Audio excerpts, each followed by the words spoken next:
নমস্কার, আমি করবী চলে এসেছি একটা নতুন ব্লগের সাথে অনুদের মেয়েবেলা চ্যানেলে। চলুন ব্লগটা শুরু করা যাক ছোট মেয়ের সুপ্রভাত দিয়ে। Hello guys, good morning. আজকে হচ্ছে সেকেন্ড পার্ট অফ ত্রিপুরা। ঘুম থেকে উঠেই প্রথমে আমরা যে যার মতো স্নান সেরে ঝটপট রেডি হয়ে গেলাম বাইরে যাওয়ার উদ্দেশ্যে। যেহেতু আজকে দ্বিতীয় দিন এবং ঘোরাঘুরি হবে অনেক বেশি, আর এদিকে ব্রেকফাস্টেরও কোনো ঝামেলা ছিল না, কারণ আমরা ব্রেকফাস্ট তো বাইরে করব। তাই স্নান সেরে যে যার মতো তাড়াহুড়ো করে বেরিয়ে পড়লাম গাড়ি ধরার উদ্দেশ্যে।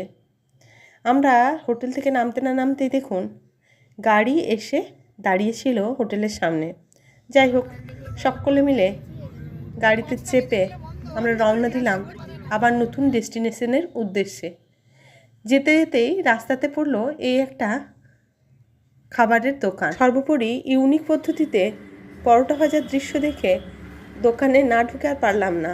কর্নিক দিয়ে বানানো এই পরোটা, কটোরা ভর্তি মিষ্টির দই, ঘুগনি, মিষ্টি এই সকল দিয়েই আজকের ব্রেকফাস্টটা আমরা কমপ্লিট করলাম।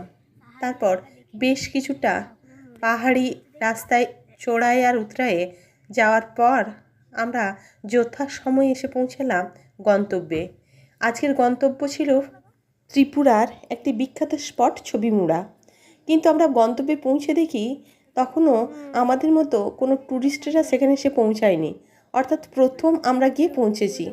এ প্রসঙ্গে বলে রাখি, এখানে গাড়ি পার্কিং করে গোমতী রিভার দিয়ে বেশ কিছুটা লঞ্চে করে যাওয়ার পর ছবিমুড়ায় আমরা পৌঁছাবো। যেহেতু এখানে লঞ্চের বিশেষ ব্যবস্থা আছে, সেখানে টিকিট মূল্য পার হেড প্রায় 1000 থেকে 1200 টাকা। কিন্তু এখানে প্যাসেঞ্জার সংখ্যা 15 জন না হওয়া পর্যন্ত তারা তাদের লঞ্চ ছাড়বে না। অগত্যায় আমরা অন্য যাত্রীদের আসার অপেক্ষা করায় সামনের দিকে অগ্রসর হলাম। আমরা এখন ব্রিজের জন্য বলছে যে যদি নর্মাল যাই তাহলে 2000 টাকা লাগবে, আর একটা বোটে 15 জন যেতে পারে। আমরা 6 জন আছি, তাই বাকি প্যাসেঞ্জারদের জন্য ওয়েট করবো।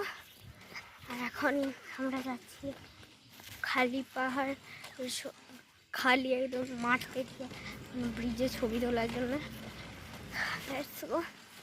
এখানে গোমতী রিভারের সামনেই দেখুন একটা বিশাল বড় ব্রিজ বানানো হয়েছে। এখানকার দৃশ্য সত্যিই মনোরম। এছাড়া দেখলাম এই কাছাকাছি বেশ অনেক কিছু নতুন নতুন কনস্ট্রাকশন চলছে। যাই হোক, সে সমস্ত